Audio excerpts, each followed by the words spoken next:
Bienvenue dans votre émission L'influence par Béatrice Potoni. Vous connaissez très bien maintenant cette émission. Je reçois des personnalités publiques, pas des moindres en plus aujourd'hui, qui sont là, pas pour parler forcément de leur actualité, mais surtout pour parler des hommes et des femmes qui sont dans la vie de tous les jours. Et aujourd'hui, je reçois un invité incroyable, formidable, magnifique. J'ai nommé Ray Alaï.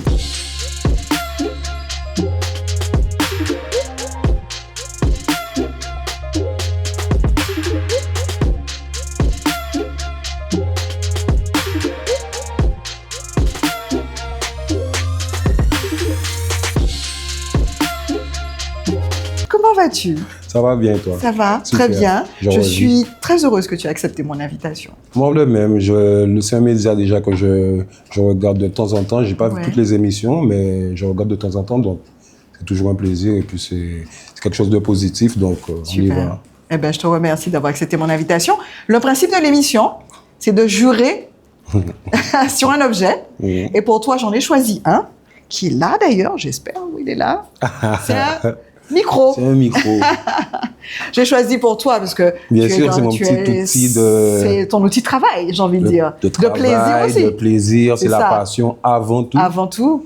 Et après, c'est devenu un travail. On essaie de faire en sorte que... de pousser le maximum pour qu'on puisse vivre de ça dorénavant et qu'on n'ait pas besoin d'extra à côté. D'accord. Ouais. Donc, le principe de l'émission, tu dois jurer, dire la vérité, toute la vérité. Et je le jure, tu connais. Tu n'es pas juge? Ah, pas juge, mais juge de mon émission, on va dire. Bien, donc, voilà. Je jure de dire toute la vérité, rien que la vérité. Ça y est, c'est fait. Ah, il ne peut plus revenir en arrière, hein. Je connais le principe là. Alors, comment ça se passe, justement? Jeune homme réel, en 87, la vie de Mortenol. On est très gentil, innocent, l'innocence. J'ai grandi, je suis avec mon père, ma mère. Mon père, il travaille à la station-service. Dans certains sont un peu longtemps. Mon père, il travaille à la station. Ma mère, elle est femme au foyer. Beaucoup dans la religion. Ma mère est de confession témoin de Jéhovah. Ah oui. Mon père l'était aussi. Après, il a eu des problèmes avec la religion qui fait qu'il a quitté la religion. Donc, du coup, étant petit, d'un côté, j'avais la cité, les amis, on jouait avec l'ambiance de la cité. Et ma mère a toujours tenu à ce qu'on ait ce côté spirituel. Donc, peut-être le soir, quand tout le monde allait jouer au foot, moi, ma mère, elle m'appelait. Ouais. Toi, va mettre ton pantalon, ta chemise, ton tergal pour aller à l'église. À l'église, ouais. Moi, j'allais à l'église avec la daronne toutes les semaines. Et quand j'étais petit, j'étais un peu énervé. Je vois tout le monde va jouer au foot, moi je dois aller à l'église. C'est comment? Je suis pas d'accord.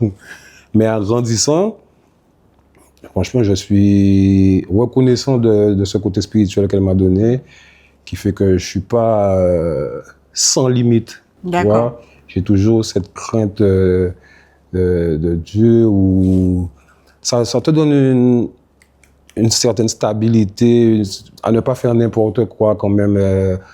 Tu as des choses qui te rattachent à la réalité, ne pas être trop sans empathie, trop méchant, même si tout le monde sait, mais voilà. Oui. Quoi. Donc du coup, dans un cocon familial, très encadré, très choyé, j'imagine. Ouais. Tu as des frères et sœurs? Fils unique. Fils unique? Fils unique. Ah ouais, d'accord. À ma connaissance. Ah oui. À ma connaissance. Pourquoi? Tu as des doutes? Peut-être que papa a travaillé, comme je ne suis pas en relation avec mon père, donc je ne sais pas s'il n'a pas d'autres enfants depuis. D'accord, mais quand il est avec ta mère, c'est fils unique quand même. Hein. Et tu es rentré dans la religion ou en fait tu as juste suivi tes parents en tant que témoin de Jéhovah? J'ai suivi mes parents depuis tout petit, j'y allais. Et quand j'ai été en âge de prendre mes décisions, j'ai décidé de quitter la religion, de faire mes expériences par moi-même.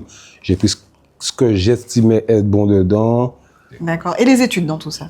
Les études, bon, quand j'ai grandi, j'avais beaucoup de facilité à l'école. J'ai toujours été parmi les premiers de ma classe. J'avais beaucoup de facilité à l'école. Primaire, premier, collège aussi. On avait des classes de niveau. J'étais parmi les plus forts les premiers, tête de la classe. Mais en contrepartie, c'est là aussi que j'ai commencé à moins m'intéresser à l'école. Je ne sais pas si c'est parce que j'avais des facilités, donc ça m'ennuyait un peu. Ah, ok. Mais bizarrement, je faisais juste le strict minimum pour satisfaire ma mère. Et à côté, je savais que j'avais le minimum, j'avais mon 11 de moyenne, mon 12 de moyenne. Ouais. À côté, je faisais ce que je voulais. D'accord. J'étais tranquille. Tu t'es arrêté au collège ou au lycée? Je me suis arrêté au lycée. Pour la petite anecdote, j'étais à Bainbridge. En première, j'ai passé mon bac de français. Je l'ai obtenu avec des points supplémentaires qui comptaient pour le bac. Et en terminale, je ne sais pas quelle mouche qui m'a piqué et je n'ai pas été à la rentrée. Ah oui, d'accord, carrément. Je n'ai pas été à la rentrée. Tu n'as pas fait ta rentrée de J'ai pas terminale. fait ma rentrée. Je suis rentré en octobre. Et en décembre, j'en avais marre, j'ai arrêté. Donc, je n'ai pas Qu'est-ce qui s'est été à passé? l'examen.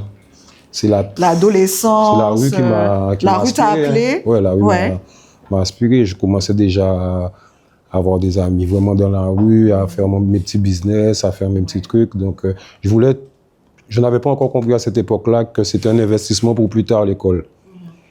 Pour moi, je voulais avoir tout maintenant, tout de suite. Je voyais les autres, ils avaient ça. On est méchant quand on est petit. Si lui, il a habillé tout de marque, toi, tu n'as pas les mêmes marques. Les filles, elles vont plus le regarder que toi. Donc, nous, on voulait avoir tout ce que les autres ont. Mais peut-être que lui, sa famille est plus aisée, la famille peut se permettre de lui acheter des trucs. Moi, je n'ai pas ce côté-là. Donc, je faisais mes petits business à côté pour pouvoir me... Qu'est-ce que tu faisais comme business? J'ai vendu du shit,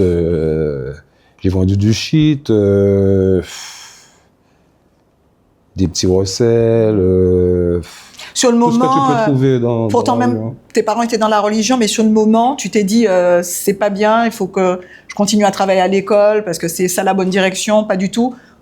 Ou tu faisais qu'à ta tête, tu t'es dit, bon, c'est ce que j'ai envie de faire, parce que moi, je veux de l'argent tout de suite et personne ne peut m'arrêter. À cette époque-là, j'étais plus à fond dans la spiritualité. J'avais mes acquis que j'ai obtenus quand j'étais plus jeune, quand j'allais à l'église tous les jours.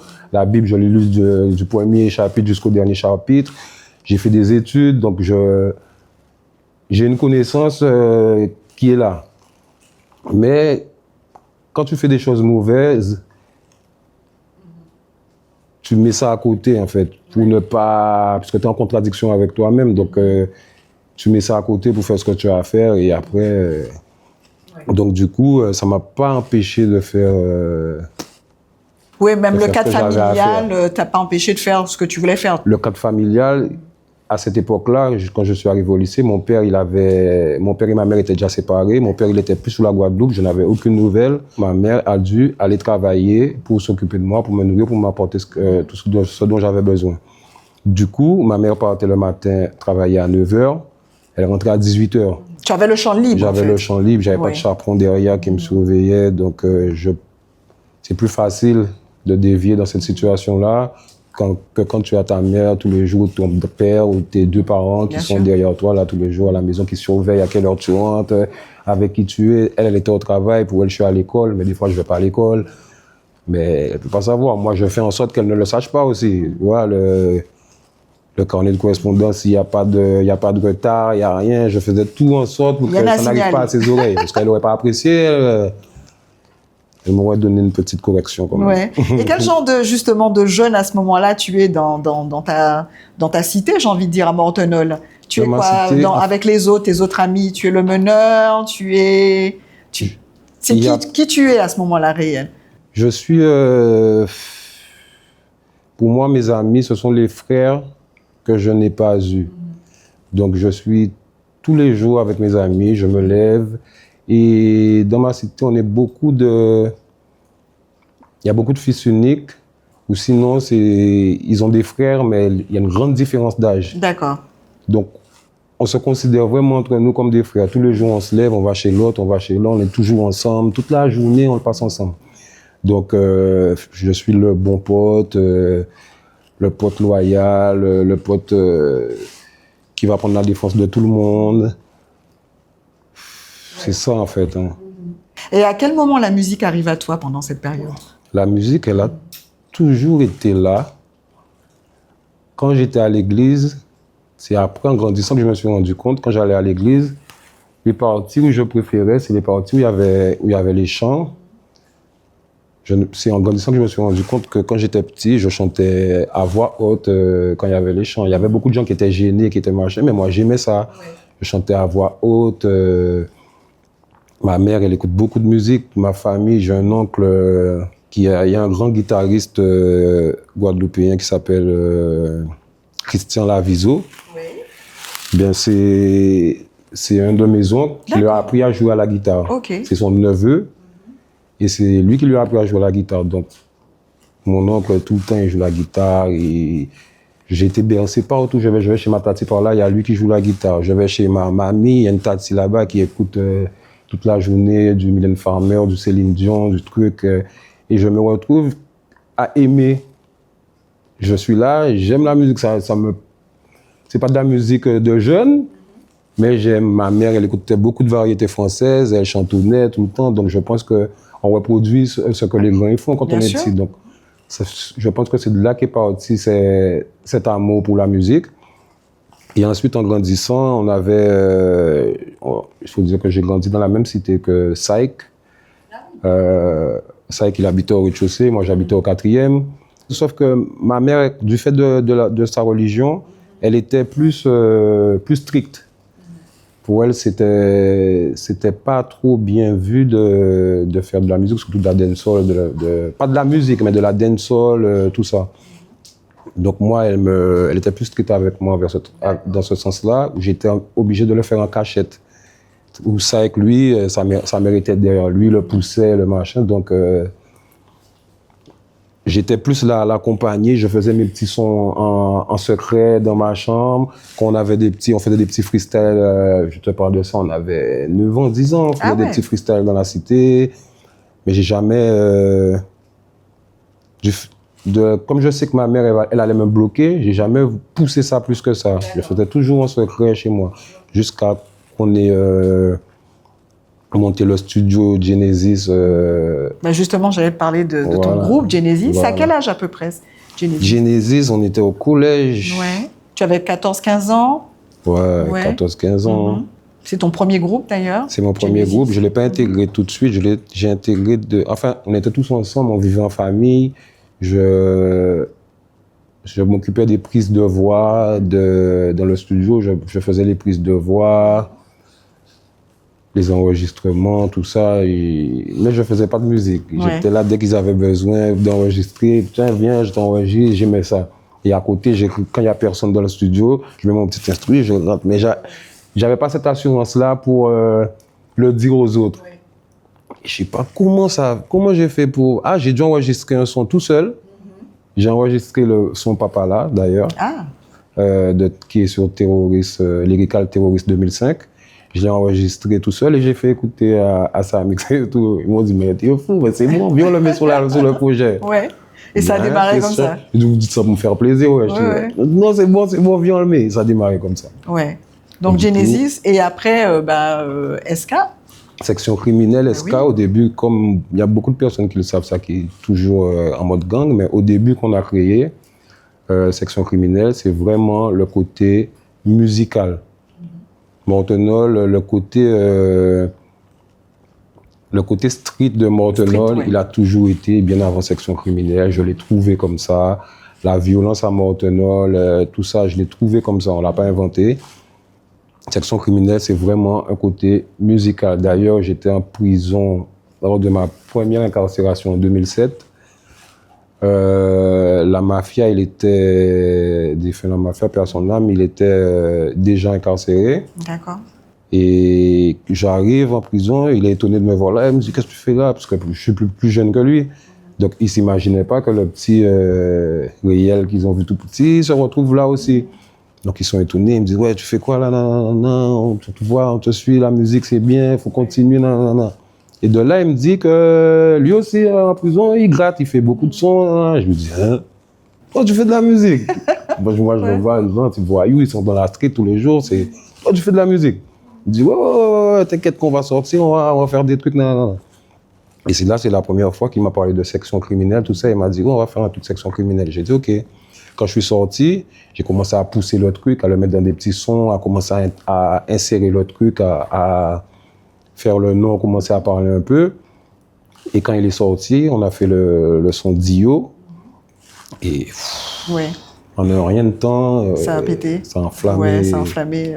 toute Quelle la était Guadeloupe. justement ta relation avec la mafia? La mafia, pour moi, c'est comme un grand frère. Ouais, comme un grand frère. C'est un grand frère pour moi. C'est-à-dire qu'on était dans la cité, les petits restaient entre petits, les grands restaient entre grands. On les regardait de loin. Eux, ils étaient déjà plus ancrés dans le côté rue. Et nous, on était tout jeunes, on était au collège, on était plus sport, on faisait des bagarres entre quartiers, comme les petits jeunes, mais rien de méchant. Et du coup, moi, par exemple, j'étais au collège, j'ai une anecdote, il y a un mec plus grand que moi au collège qui voulait... J'étais en 6e, je crois, et le gars, il est plus grand, il passe, il nous pousse, et moi, j'étais une tête brûlée. Donc, même si je suis plus petit, je m'arrête, je lui dis, tu veux quoi? Tu veux quoi, toi? Et comme il est plus grand, il a de l'assurance, il vient devant moi, et il voulait faire le show. En même temps, il y a la mafia, mon cousin, tout ça qui descendent, du collège, ils étaient en haut, ils descendent, et ils voient ça. Ils disent, ah, tu veux faire 2 fois avec le petit là? Ils ont mis une correction d'anthologie. Et okay. En fait, c'est cette relation-là, en fait, c'est moi, quand j'étais petit, je les voyais comme des protecteurs, tu vois, c'est ce qui me montrait, en fait.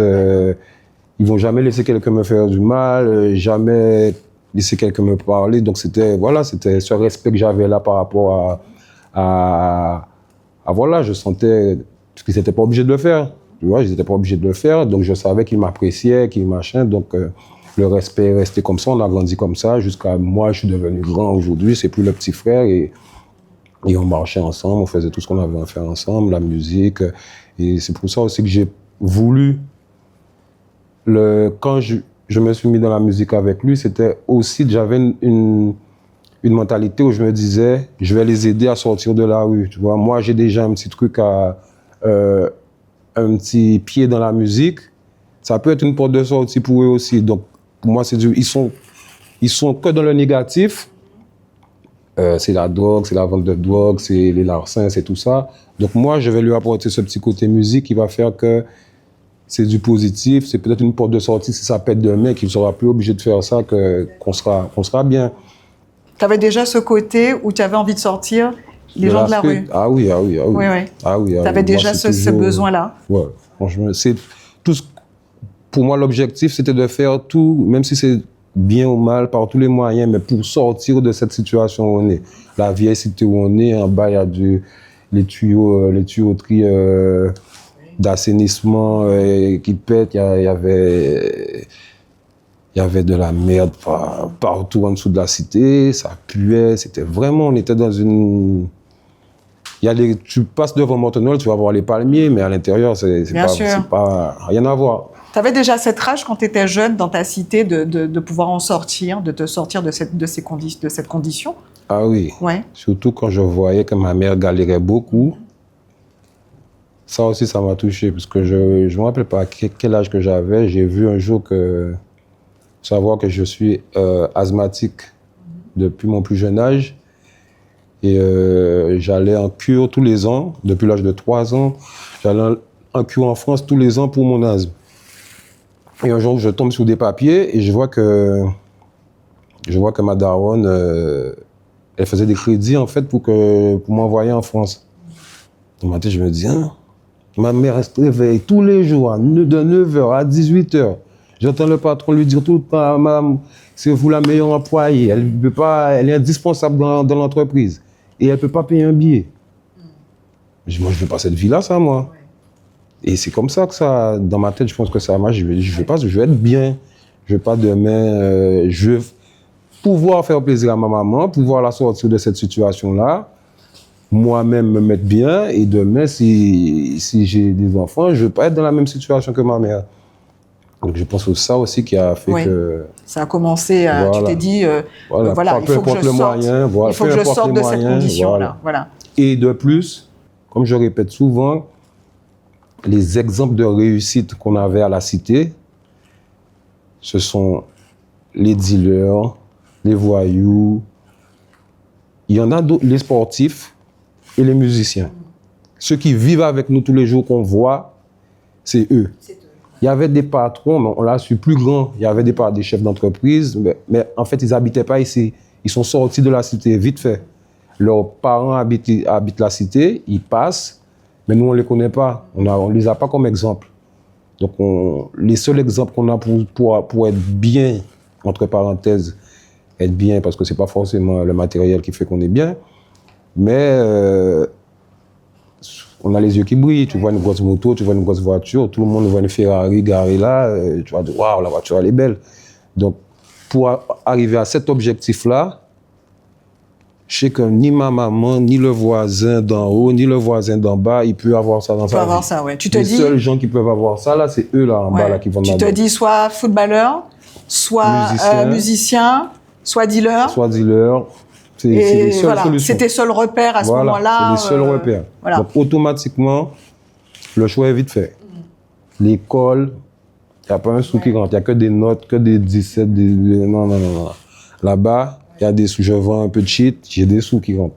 Je peux acheter mes dernières paires de Nike, je peux acheter, je vais en soirée, je peux m'acheter mes boissons tranquille. C'est ça qui faisait la...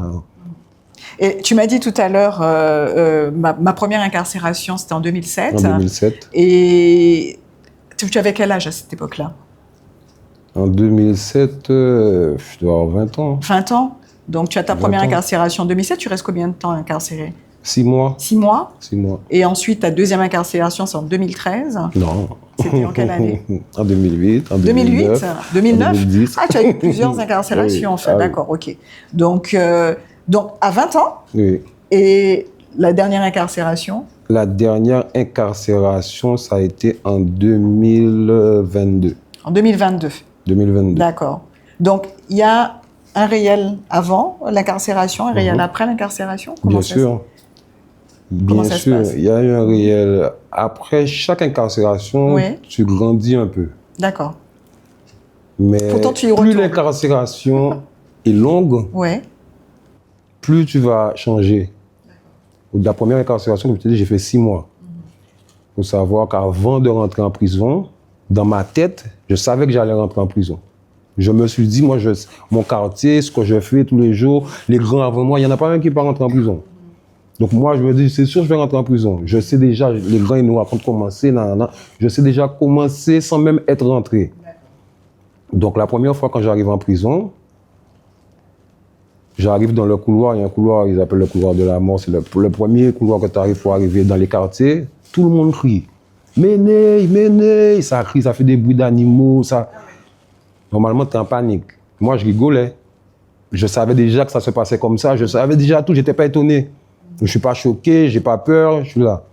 Et de plus, je sais que j'habite à Mortenol, le ghetto, je traverse une rue, je suis sur le ghetto de Boissard. Ah oui. Tous les mecs qui ont fait les choses les plus graves en Guadeloupe, ils m'ont vu. Je les ai vus, ils m'ont vu petit à la cité, ils me connaissent. Donc, j'ai pas de crainte de me faire agresser ou autre. J'arrive dans la prison, j'arrive au quartier, ça crie Méné, Méné. Quand j'arrive, il n'y a plus personne qui parle. C'est un truc qui va dire tu fais quoi là? C'est pas pareil qu'un petit qui connaît personne, qui va venir, ça va le traumatiser. Donc moi, automatiquement, ça ne m'a pas... De plus, c'est une petite peine.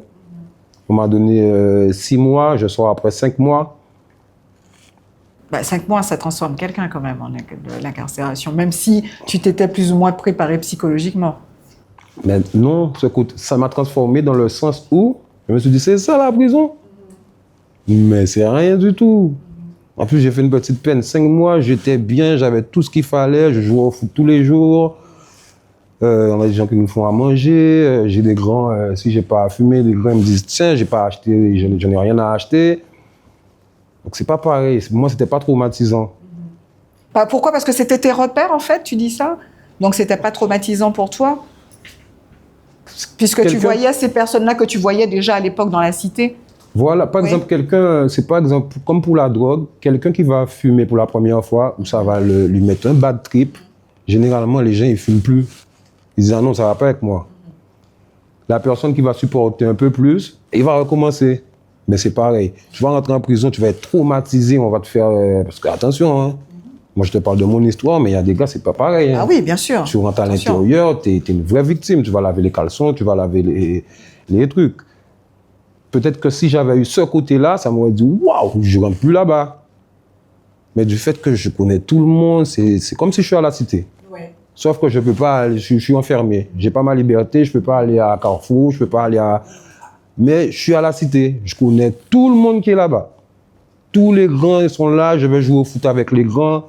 Toi, tu rentres en prison, on ne te connaît pas, tu vas pas jouer au foot. Hein. Mets-toi sur le côté, reste tranquille. Moi, je joue au foot avec tout le monde, j'ai tout ce que... Donc, moi, c'est une expérience... J'étais en centre de vacances. Et surtout que j'étais déjà préparé dans ma tête à me dire que je vais faire de la prison. Donc ça m'a donné encore plus de mental pour me dire que la prison, c'est rien. Voilà, la prison, c'est un moment à passer, mais en vrai, tu es là-bas, tu vis, c'est juste un moment, tu restes solide, tu es mental, et après, tout est fait. Donc, quand je sors, je ne vais pas me dire, oui, je ne vais pas rentrer en prison, il ne faut pas que je fasse de trucs pour que je rentre en prison. Je fais mes affaires, si je rentre... Oui, parce que tu sais que c'est des petites peines aussi. Voilà. C'est pour ça. Voilà. Oui. Et à l'époque aussi, les peines, les juges étaient moins durs. Ils étaient moins durs à cette époque-là.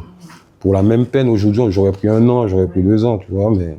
Donc, les petites peines, pour l'instant, ça te fait pas peur. Donc, tu continues jusqu'à la grosse peine. Bien sûr. La grosse peine, c'est en 2010. 2010 parce que 2010. Après, tu sors en 2022, quand même. Ouais, en 2000... Non, je sors 2010, je sors en 2019. 2019, ok. J'ai des... Ça fait quand même 9 ans. Voilà, j'ai des conditions... d'aménagement de peine. Comme j'ai fait beaucoup de choses en prison pour pouvoir sortir au plus vite.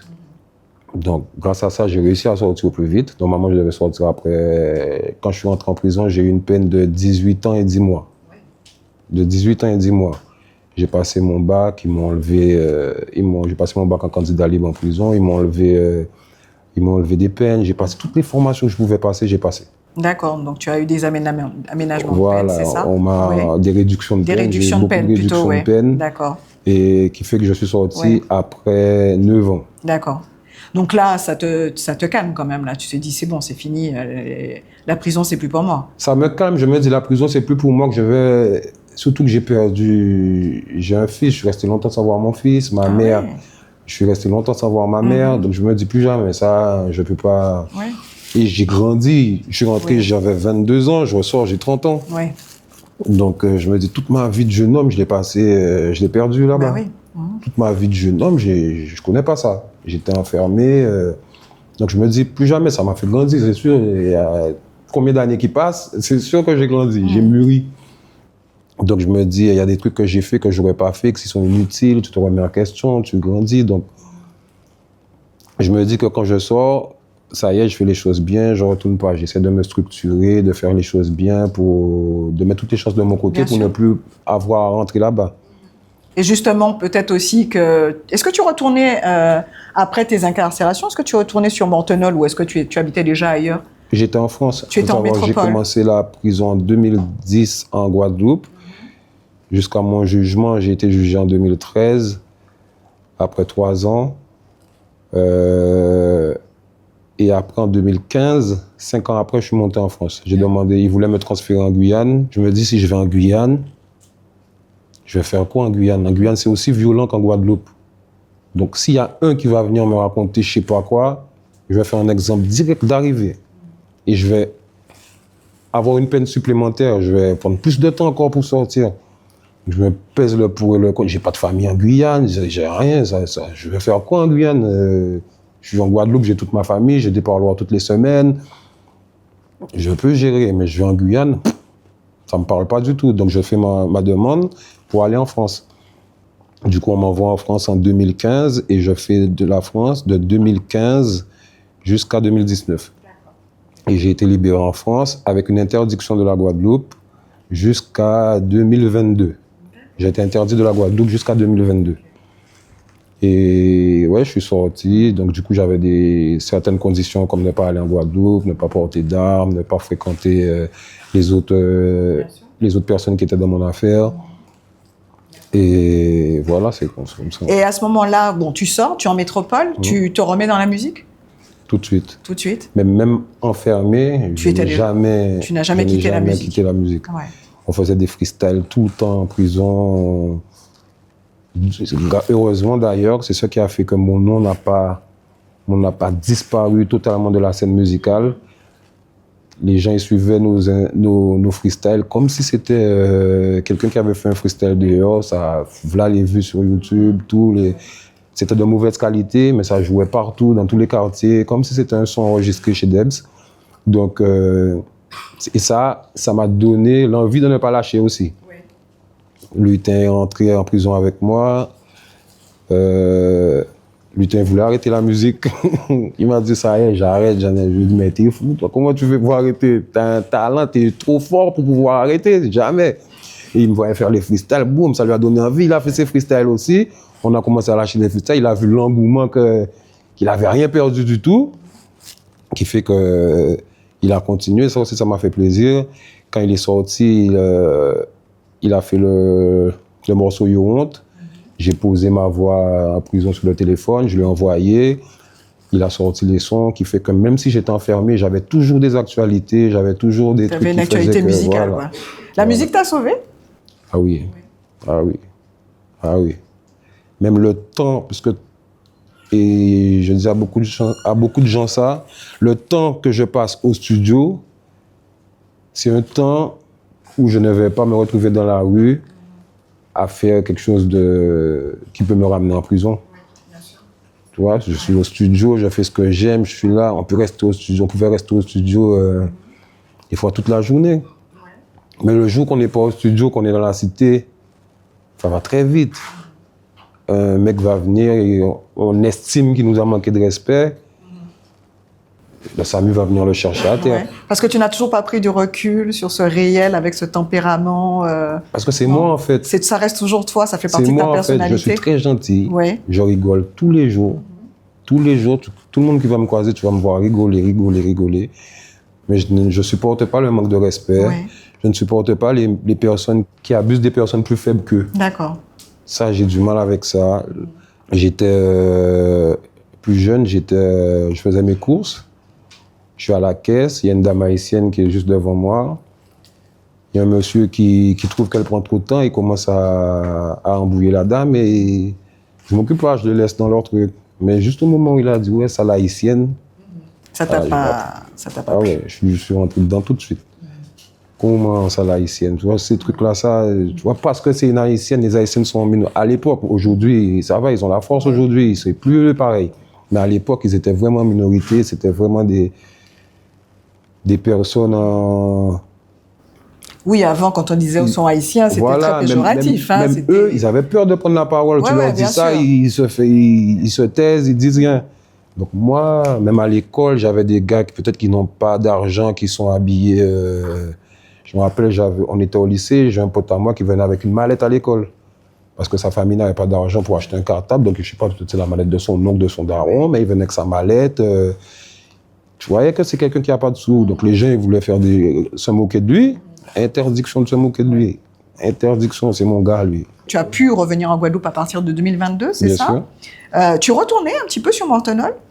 Je suis retourné pour la première fois au mois d'octobre de cette année. D'accord, ok. Et tu as trouvé... Au mois d'octobre de cette année, puisque pour comprendre, pour remettre tout dans le contexte, mon interdiction se termine en 2022. En 2020, je conduis une voiture sans permis. En Guadeloupe, j'ai toujours... à 16 ans, j'avais ma conduite accompagnée. À 17 ans, j'ai eu ma conduite accompagnée. Et j'avais le droit de conduire. Donc j'ai pris goût, j'ai conduit et à 18 ans, je suis rentré en prison. Donc j'ai pas pu passer mon permis. Donc le code, il s'est périmé sur moi. Je suis sorti en prison, j'ai acheté une voiture et je conduisais sans permis. Sans code, sans permis. Je croisais les policiers. Les policiers, je pense que pour eux, ils pensaient que j'avais le permis. Je disais, c'est trop fort, il ne peut pas passer devant nous comme ça, normal, et il n'a pas le permis. Donc pour eux, je pense qu'ils pensaient que j'avais le permis, mais je n'avais pas le permis. Je conduis comme ça pendant des années. J'ai pas de soucis, tous les jours je prends ma voiture, donc ça m'a rendu feignant dans le sens à aller passer le permis. J'ai payé le permis une fois pour le passer, j'ai laissé l'argent, le moniteur il est mort, j'ai jamais été. Je suis rentré en prison, j'ai perdu tout mon code, tout ça, c'était plus valable.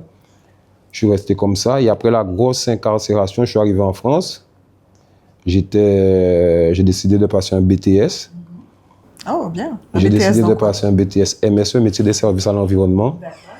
Et parce qu'il fallait pour sortir, il fallait des garanties de travail, tout ça. Donc j'ai commencé avec un contrat, mais ça me saoulait de travailler. Donc j'ai été faire la formation plutôt, le BTS.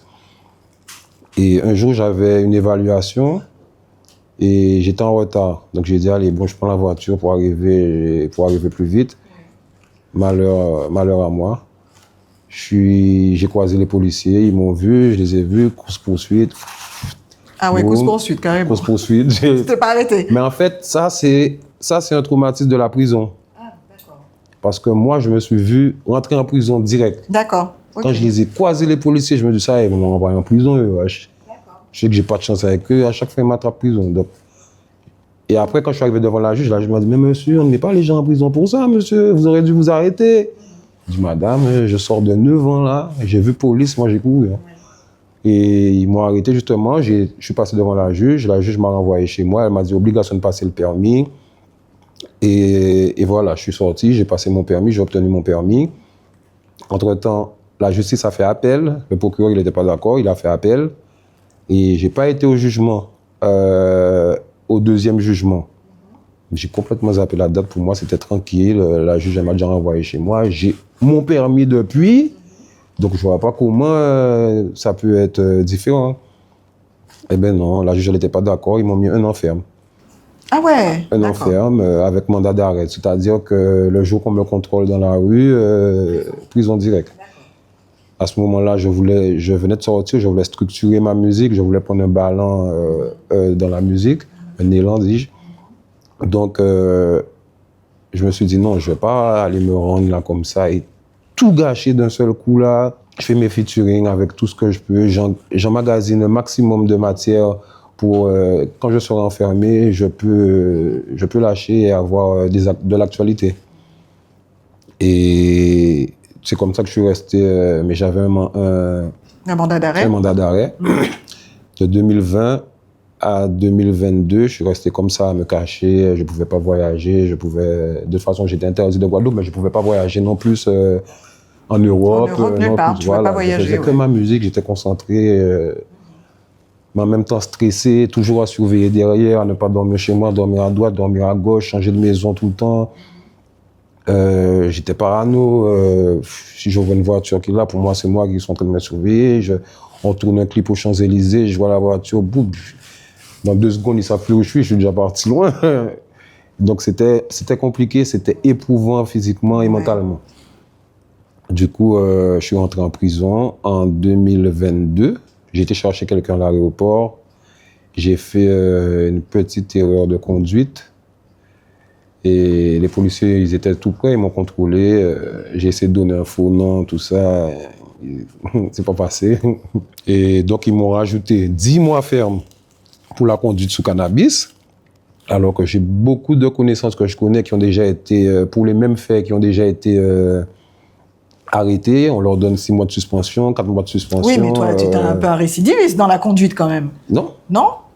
Dans la conduite, mais pas le stupéfiant. Pas le stupéfiant, non, pas dans le stupéfiant, voilà, d'accord. Donc, pour moi, j'ai le droit d'avoir une chance comme toute personne primaire j'ai le droit d'avoir une chance. Maintenant, j'ai pas vu mon casier judiciaire, ce sera jamais pareil que quelqu'un d'autre qui. D'accord, c'est au regard du casier judiciaire, voilà. D'accord, c'est ça. Normalement, c'est pas normal, parce que tu es censé avoir payé tes dettes à la société. Oui.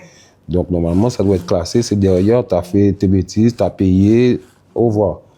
Mais non, c'est pas comme ça que ça se passe en réalité. En réalité, ouais. Donc, on m'a mis 12 mois ferme pour la conduite sans permis et 10 mois ferme pour la conduite sous stupéfiant. Donc, 22 mois. J'ai été envoyé à Fresnes. Sur les 22 mois, je ne sais même pas combien j'ai fait. Comme d'habitude, dès que je suis arrivé, j'ai trouvé un poste, dis-je, en tant que cantinier. Je travaillais aux cantines. Donc sur les 22 mois, au lieu de faire... j'ai fait 7 mois. J'ai fait 7 mois sur les 22 mois, vite fait, j'ai fait un aménagement, je suis sorti. Je suis sorti en 2023.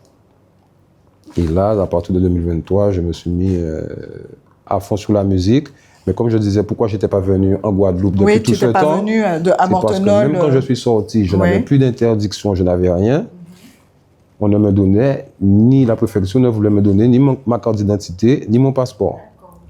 J'ai fourni tous les papiers qu'il fallait. Ça me disait en cours d'instruction, nous faisons une enquête complémentaire, monsieur, veuillez patienter. Je savais qu'ils jouaient avec ma tête. Donc, ils me l'ont donné en 2024. D'accord. Donc, tu es repassé en octobre donc à Mortenol. Est-ce que tu as trouvé du changement? Du changement, oui. Parce que la majorité des personnes qui habitaient Mortenol ne sont plus là.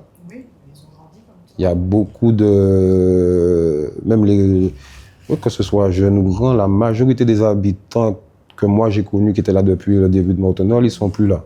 Ils ont tous pris des maisons à la campagne, ou ils sont partis en France, ou ils sont décédés. Donc il y a beaucoup... La structure, elle est la même, mais les personnes ne sont plus les mêmes. Donc il y avait une certaine harmonie entre tout le monde se disait bonjour, tout le monde se connaissait, tout le monde a grandi ensemble, que je ne retrouve plus aujourd'hui. Tu vois, les gens, ils vont faire leur chemin, les grandes personnes, je ne les voyais pas. Ils ne se connaissent pas, en fait. Donc ça a beaucoup changé, en fait. Voilà, ça a beaucoup changé, énormément changé. Quelles sont tes relations avec O'Neill des Grands Frères? O'Neill, je le connais aussi, O'Neill, depuis... Ma grand-mère, elle habite dans la cité en face de Mortenol, au Laurier. Et O'Neill habitait au Laurier, là où ma grand-mère habitait. Donc, ils m'ont vu petit, son grand frère, Molière, O'Neill, sa maman, ses sœurs. Ils m'ont tous vu petit. Donc, en grandissant, au début, je n'avais pas leur âge, donc je ne les fréquentais pas, on ne marchait pas ensemble. Et en grandissant, c'est par la musique qu'on s'est retrouvés. O'Neill est parti en France un bon moment, il est revenu sur la Guadeloupe. Son grand frère Molière, composait des instrus depuis, et il composait des instrus pour nous à Genesis. Il était avec nous tous les jours, et il composait des instrus. Donc O'Neill, naturellement, quand il est revenu, tout ça, O'Neill compose des instrus, il chante, il est assez complet comme il n'est pas trop en mode artiste ces temps-ci, mais c'est un artiste très complet. Il chante, il rappe, il fait des instrus, il joue au piano. Et du coup, c'est par la musique. Il venait au studio tous les jours. On a repris contact. Moi, j'ai grandi aujourd'hui. Ils sont contents de me voir. Ils m'ont vu tout petit. On s'est toujours respecté. Donc, c'est comme ça, en fait. Le réel d'aujourd'hui, est-ce que tu as un regard un petit peu sur la jeunesse d'aujourd'hui? La jeunesse d'aujourd'hui, moi, je suis triste, en fait. Je suis triste. Je les comprends. Je suis triste de la situation où la Guadeloupe elle est aujourd'hui. Je suis pas pour que ça reste comme ça, mais je comprends mes petits frères. Moi. Il y a beaucoup de gens qui vont les pointer du doigt que ouais, les jeunes, nanani, ils font ci, ils font ça, ils font ci, ils font ça. Mais moi, étant passé par là, je les comprends parce qu'ils n'ont pas de... Tu parlais de repères? Voilà, ils n'ont pas de repères, ils ne se projettent pas dans autre chose que ça. Oui. Il y a quoi d'autre? Ouais, tu penses on fait quoi d'autre? Malgré ces quelques années où tu as connu ça, tu trouves qu'il n'y a rien qui a changé depuis? C'est pire. C'est pire, ouais. Quand moi j'étais jeune, on avait des petits trucs qu'on faisait encore, parce qu'eux, ils font plus de trucs que nous. Attention, les jeunes, ils font plus de choses que nous, on faisait à notre époque. Ce qui nous sauvait, nous, justement, c'est parce qu'on avait le studio qui faisait que le temps qu'on passe au studio, on ne fait pas de bêtises. Ouais. On avait la MJC de Pointe-à-Pitre qui nous emmenait à la piscine, qui nous emmenait faire de l'équitation. On avait les fêtes de quartier, Mortenol, Grand Camp. On allait aux fêtes de quartier. Donc on se connaît entre nous. On a des tournois de football ensemble, peu importe, football, basket, athlétisme. On a des tournois interquartiers. Donc on a l'habitude de se fréquenter. Les jeunes de Grand Camp, on se connaît. Les jeunes de Rézé, on se connaît. Les jeunes de... Donc, même si demain j'attrape un problème avec un mec du Rézé, il y a un autre gars qui avec qui je parle bien, qui va lui dire non, c'est mon gars, tranquille, il va calmer la situation toujours. Aujourd'hui, les jeunes, ils sont dans leur quartier. Il n'y a pas de truc interquartier. Toi, tu es Mortenol, tu connais que les gars de Mortenol. Donc, quand ils se croisent, il n'y a personne qui peut sauver l'histoire. Hein. Quand ils se croisent, ils ont un souci, il n'y a personne qui peut sauver l'histoire. Non, je le connais, non, on ne se connaît pas. Toi, tu es Rézé, toi, tu es Mortenol, toi, tu es Lacroix. C'est ça la différence. Tu penses qu'ils sont devenus plus violents? Oui. Oui. Ah oui, parce que le système est plus violent aussi. Oui. Pour moi, c'est le reflet de la société. La société, elle est plus violente pour moi. Il y a plus d'armes, il y a plus de drogue. Les peines sont plus lourdes. S'il n'y a pas d'insertion, tu peux, toi, beau utiliser la répression, ils vont sortir, ils ne sont pas insérés dans la société. Oui, ils vont recommencer. Ils vont recommencer les mêmes choses. Après, je ne vais pas rentrer dans ça, mais ça sert, tu vois. Il faut toujours avoir un bouc émissaire pour dire à la population, vous avez besoin de sécurité, c'est nous, on est là pour vous sauver, donc voilà.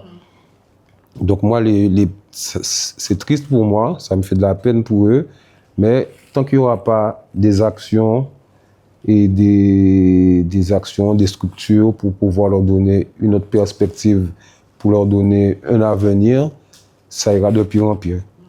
C'est plus facile pour un jeune, on en a parlé en off l'autre fois, c'est plus facile pour un jeune de mon quartier de trouver 1 kilo d'herbe à vendre que d'aller d'aller passer un entretien. Un entretien d'embauche. Un entretien d'embauche. Il n'a pas confiance en lui, il ne sait pas quoi dire, il n'est pas spécialement doué à l'école, il n'a pas un beau phrasé. Donc il va dire, je suis déjà stigmatisé. Parce que ça m'est arrivé, hein. Au téléphone, j'appelle, oui, je cherche un stage pour passer mon diplôme. Oui, venez, à telle heure, rendez-vous au magasin. J'arrive, il voit ma dégaine, il voit ma tête, il me dit, c'est bon, on a déjà donné la place. Non. Mais je vois que c'est faux. C'est pas ils le font, je vois que c'est faux. J'ai été bosser pour des patrons, je suis à la caisse, je vois que l'argent rentre. À la fin du mois, il va me dire, on n'a pas fait trop d'argent, prends des t-shirts pour te payer. Moi, je vois, il achète une moto neuve. Hein. Donc, moi, ça me dégoûte quand je suis jeune. Pour pas faire d'histoire avec toi, je reste chez moi, je vais vendre ma drogue plutôt, je me fais mes petits sous pour pas te casser la tête, parce qu'ils vont dire encore, c'est moi. Je peux te casser la tête facilement. Hein. Mais il y a d'autres jeunes, c'est soit ils vont te casser la tête, ou soit... Donc, les jeunes, ils voient ça. En plus, je peux me mettre dans la tête de certains jeunes, peut-être ils disent, regarde, Riel, là, et peut-être, il apprenait bien à l'école, lui, il est machin, pourtant, regarde, ça l'a ramené nulle part. Donc, c'est des exemples, en fait, il faut leur donner des exemples, il faut les accompagner, il faut les structurer. Tu vois, comme on a parlé en off, tu viens de Pointe-à-Pitre aussi, tu vois. Mais ils ont besoin d'exemples comme ça. Ils ont besoin d'exemples pour montrer que, voilà, tu peux sortir de Pointe-à-Pitre et faire quelque chose de bien par soi-même avec ses propres moyens, tout. Et il faut les accompagner aussi. Tu penses qu'il faudrait qu'on montre plus d'exemples, plus de personnes qui ont réussi à nos jeunes pour qu'ils aient d'autres repères? Voilà. Et les accompagner aussi. Et les accompagner. Pour venir les chercher parce qu'ils n'y vont pas.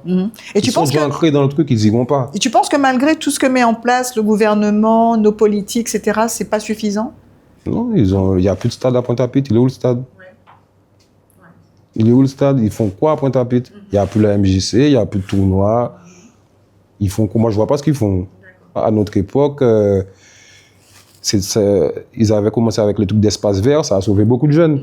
L'espace vert, quand ils venaient chercher des jeunes pour leur donner du travail, des jeunes, mais ils venaient chercher que les jeunes des quartiers pour leur donner du travail. Ça en a sauvé beaucoup. Mais c'est pareil, il faut faire des trucs. Si ça n'intéresse pas celui-là, trouver un autre truc qui l'intéresse, lui.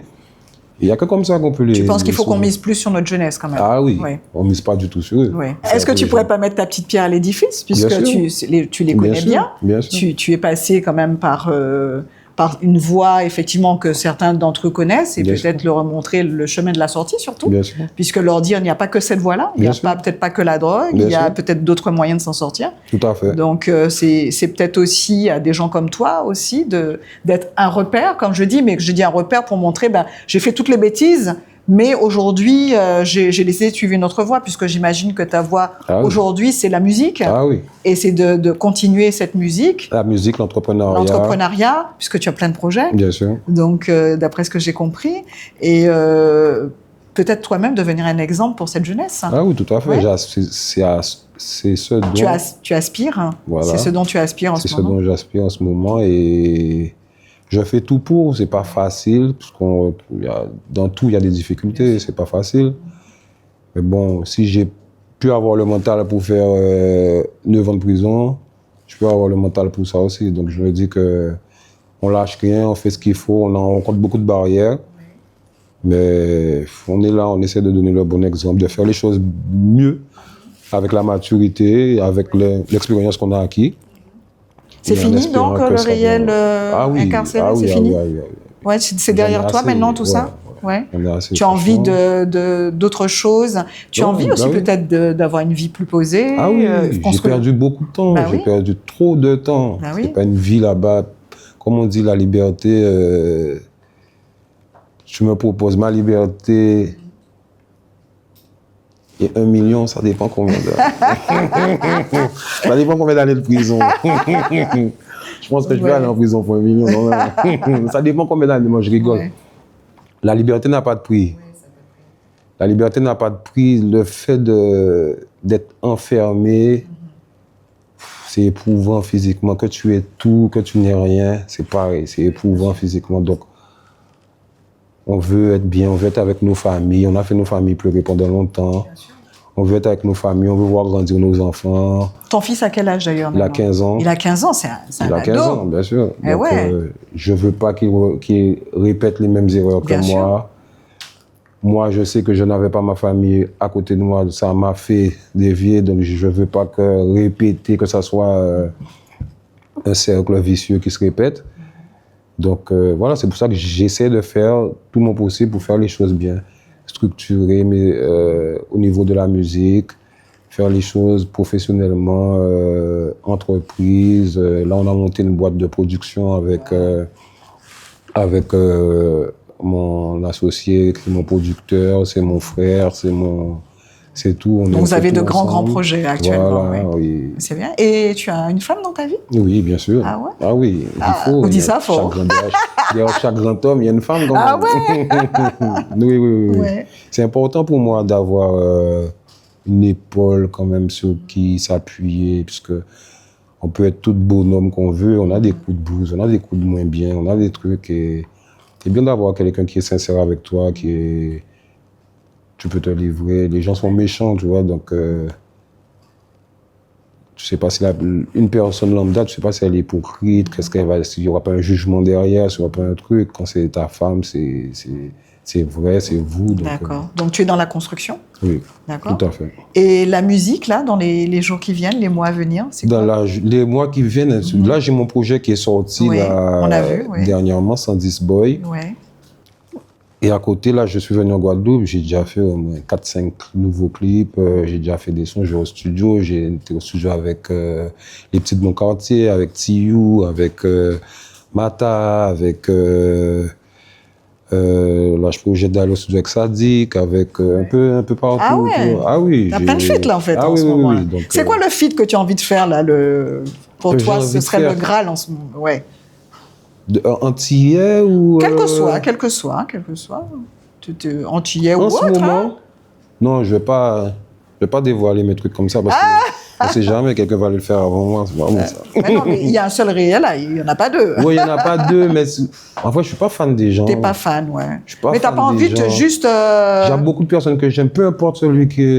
Et que ce soit international ou un petit jeune de ma cité, j'ai le même plaisir à faire. J'ai le même plaisir à faire le son que ça aurait été. Je fais un son avec, je sais pas quel grand artiste je peux dire, Burna Boy, je sais pas. J'aurais le même plaisir, peut-être même plus de plaisir avec mon petit frère qu'avec lui. Peut-être qu'il va essayer de jouer la star. Ce sera très professionnel, ce sera très, tu vois, il y aura pas d'affinité, il y aura pas. Donc voilà. Musicalement pour la carrière c'est mieux. Mais j'aurais le même plaisir à faire avec Après, je suis ouvert à tout. Il n'y a pas une personne que je me dis, mais tous les grands artistes qui ont le vent au poupe là ces temps-ci, ça ne m'aurait pas dérangé de faire un son avec eux. Et un peu d'afro, ça ne te tente pas? J'en ai déjà fait. Tu en as déjà fait? J'en ai fait un Ouais. avec Dali. Il n'a pas très, Ouais. été médiatisé. D'accord, ok. Dali, ouais. Il n'y a qu'avec Dali que j'ai fait un petit afro. J'en ai un aussi qui est couché dans mon portable, givré là, comme ça là. Ouais.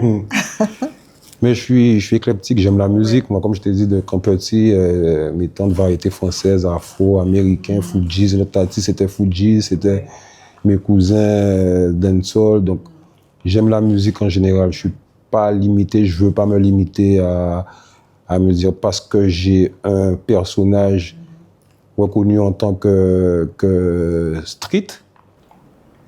Je m'en fous. Ouais. Je suis Donc pas demain, on cantonné peut à faire un ça. petit zouk alors. Non, moi j'ai fait un zouk T'as avec fait? Yongsheng. Ah ben, PVDG. je vais faire une bitaine. J'ai fait un zouk avec Yongsheng. On était un 31 décembre, on est venu fêter, il était en permission. Je suis venu fêter avec lui. Il y avait le zouk qui jouait pendant qu'on parlait. Je dis, mais il est bien ça. Il me dit, tu te vois? Je me dis, comment ça? Je me vois bien, on fait. Bam, ça a pété, on a fait des millions de vues en rien de temps. Qu'est-ce qu'on peut te souhaiter donc du coup pour la nouvelle année 2025? Beaucoup de bonheur, beaucoup de réussite, la protection, longue vie à nous, la santé avant tout. Et voilà, hein, que les projets réussissent le plus rapidement possible et que je ne me retrouve plus derrière les barreaux, que les problèmes judiciaires soient terminés. Ça soit derrière toi, voilà. tout ça. Ok. C'est surtout ça. Du succès. Du succès. Voilà ce qu'on peut te souhaiter pour Liberta, 2025. succès. Liberta, succès. Voilà. Ah ben, sur ces belles paroles, merci Rielaï. Merci à C'était toi. très agréable de discuter avec toi. Moi aussi, j'ai Tu as apprécié. apprécié? J'ai apprécié. Ouais, J'ai super. apprécié. Et en plus, il dit tout. Ah non, on n'a pas de filtre. Il n'y a pas de filtre. On n'a pas de filtre. Il n'y a pas eu besoin de se On dire n'a pas non. honte en fait dans notre vie. Oui. C'est surtout ça. C'est ça, c'est bien. J'ai pas honte de ma vie. Je suis passé par ce que je suis passé. J'ai fait des choses pour telle ou telle raison, dans tel et tel contexte. J'assume. Et tu assumes surtout. C'est ça. J'assume, je grandis. Il faut être conscient de ce qu'on était pour devenir quelqu'un de meilleur. Oui, Donc, je me remets en question. Personne n'est parfait. très bien. Même celui, tu vois, là, qui n'a jamais été en prison, il a ses petits vices en secret, donc j'ai pas de problème avec ça. D'accord. Merci beaucoup d'avoir Merci accepté à mon vous. invitation. Merci à vous. C'est la fin de notre émission et on se retrouve bientôt pour un Influence par Béatrice Potoni. Ciao!